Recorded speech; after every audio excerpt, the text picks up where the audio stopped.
Pasukan perlawanan Palestina dan tentara Israel terlibat perang sengit di jalur Gaza Tengah pada Senin 29 April 2024. Pasukan pendudukan Israel mengakui bahwa 2 tentaranya tewas dalam pertempuran itu.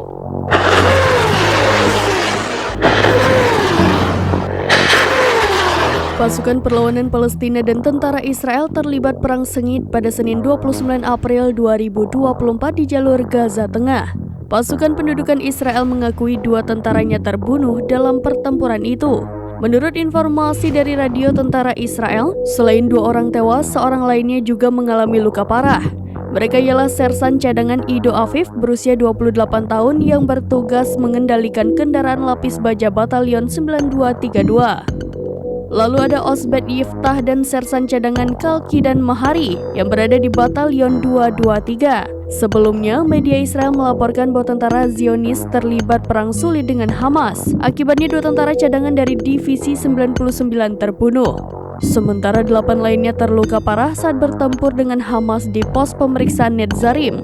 Dengan kematian mereka, jumlah korban tewas tentara Israel sejak 7 Oktober 2023 meningkat menjadi 610 orang.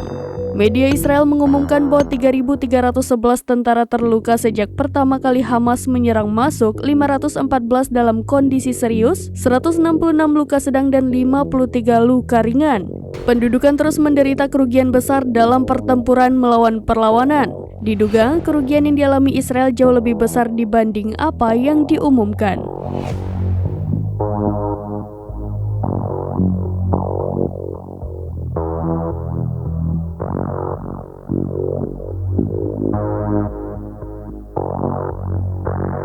Demikian informasi terkini Syederalun. Saksikan terus berita lainnya di kanal YouTube Serambi News, website dan Facebook serambinews.com.